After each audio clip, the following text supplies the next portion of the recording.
Krista, stand back.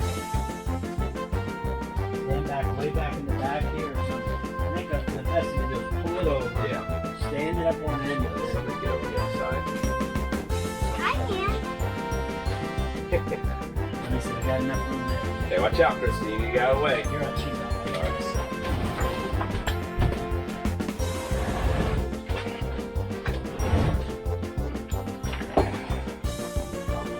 What? It's not going. I got to hold it. Got it? No. I didn't realize how much we. Well, Chris, you better back away. Don't have back away. Just in case this falls, it'll hurt you a little bit. All What are right. you doing? Going towards you? Pull to me. You okay? Yep. Hey, you want me to pull the bottom out now? Yeah, go ahead.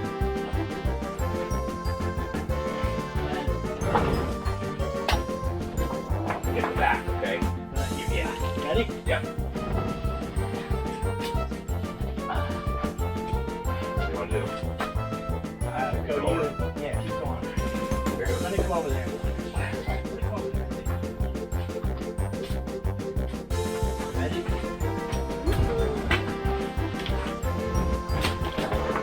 Turn down. He wants to spend some hot days out in this tent. Yeah. Well, I did it in the morning. Oh, did you? Yeah. All right. Once I got the boat flipped over, I started to strip the varnish off the deck and just went by the same method I've been using all along. I had this 2-minute gel varnish remover, and you just put it on and just take a scraper and scrape it off. You can do about 2 foot square at a time. I just cleaned up all the varnish off before I sanded it. Found the scraper has to be nice and sharp, and just pull it off.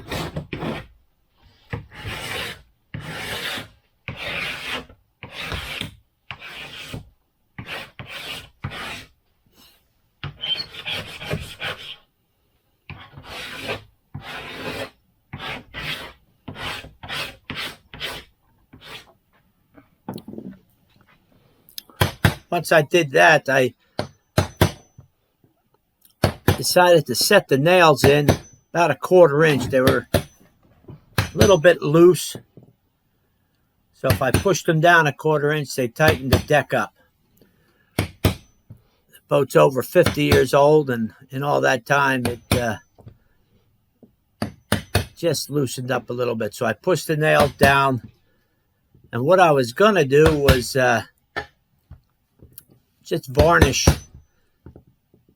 until the nail holes filled up with varnish, but I found out that they didn't fill up. Around the dashboard, the boards were really loose, and setting the nails didn't tighten it up. I tried to find the copper nails or even brass finish nails, and it was just about impossible. So I used the ribbed nails that you use putting the hull cedar in. So I just used those and nailed the strips on the deck down to the dash. That held really well. I have a couple coats of varnish on here, maybe 2, and it didn't fill the nail holes in.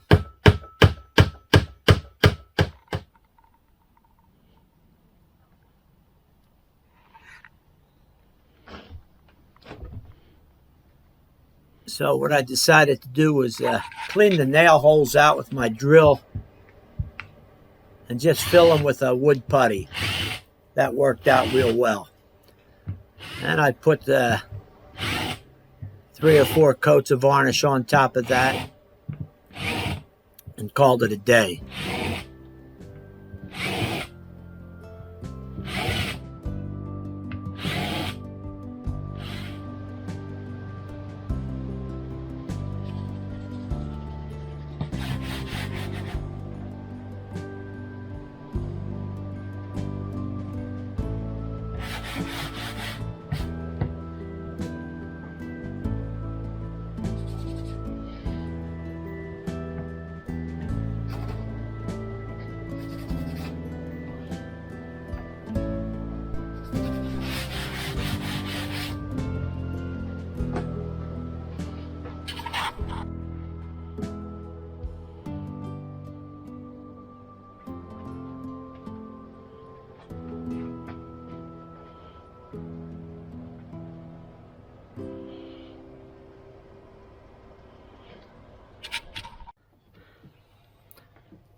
All right, the next step, I made my two back seats that were rotted, and I had to replace them.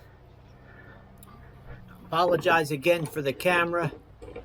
I'm just getting used to it. Hopefully I can actually record what I'm doing. But I have a gauge that just marks the spaces on the angle cut on the around the hull, and I marked that with a gauge and pencil marked the line where I wanted to cut it. I used a piece of sassafras I had laying around. Probably not going to darken the same color as the rest of it, but that's what I had and that's what I used. And I just marked that and cut the angles on the bandsaw. Then I marked the knots that had to come out of the back.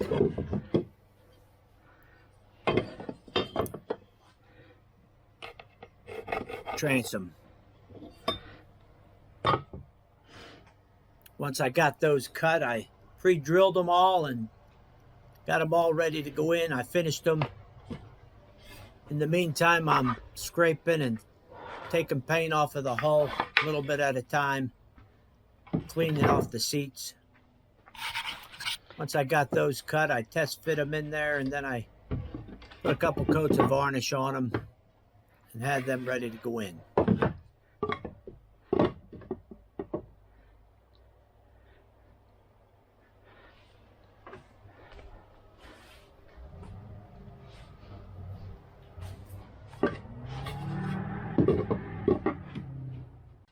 I'm up to a point now where I need to do something with this steering.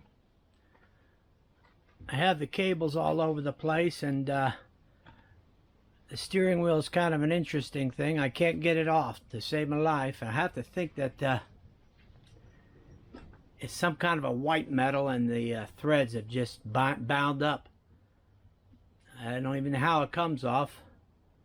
So what I'm going to do is I'm just going to cut it off. I'm going to take the steering controls out for now. I have a motor that has a tiller on it, which I'll be working on later, and I'll put that away, and maybe I can find the other stuff. The problem is the steering wheel assembly is expensive even used, and so are the controls for the motor. Then I've got to convert the tiller over, so it's going to be a couple $100. So I think what I'm going to do is just get this done for this year, and then next year I'll see if I'm going to switch it over to steering wheel.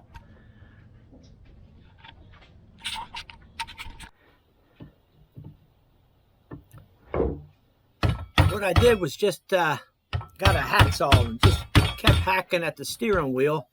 I figured that part was already shot, so I can chop that into pieces and see what's going on with it.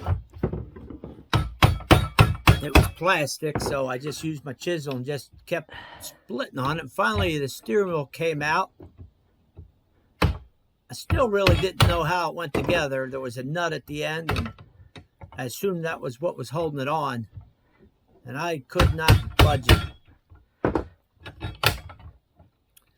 So I finally got the steering wheel off, and there was some kind of a splined piece inside of it. And I realized that was just molded into the steering wheel. And that popped off once I got a hacksaw and cut the head of the nut off. The head of the bolt off. And that left me just a keyed shaft, which I thought I could buy a new steering wheel for if I could get it apart without damaging it. And what I did, I took it into the basement after I got it all apart, and I put some heat to the pot metal threads and some thread lubricant, penetrating oil. And it came apart, and I think I could reuse it if I could find the steering wheel. It's not hard to find the steering wheel. The problem I'm having is I have a tiller motor, and finding the controls and the adapters to change my outboard from a tiller to steering to remote is a little bit hard to find, so I'm going to just have to be patient with it, and maybe next year I could, in between the winter, I can find the pieces to do that. But then I scraped the varnish off of the dash, and by now I think I was just about ready to finish the inside of the hull. I had it all scraped, and I gotta say this, I watched the videos of guys that take these boats down to bare wood, and all respect to them. That is a lot of work. I just don't have the patience to sit there and sand between all those ribs and sand the ribs and get it down to bare wood and bleach it and have it looking nice and white. I give all the respect for those guys that do that.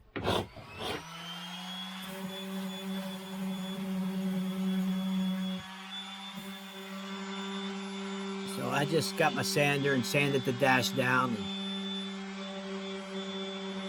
sanded everything down, sanded the top side, sanded the deck, got everything all ready to do the finished coat of varnish and the finishing on the inside of the boat, which I'll do on the next video. So if you like this video and you've been watching this video, I would ask you, if you got this far, to subscribe. Subscribe to any small channels that put out videos that you watch. It keeps them encouraged to keep putting out videos. The large channels, they got enough subscribers, so they don't pay much attention to it, but small subscribers put out videos and nobody subscribes and nobody watches, and they kind of get discouraged. So if you like somebody's videos, go ahead and subscribe, and thanks for watching. I'll finish it up in one more video.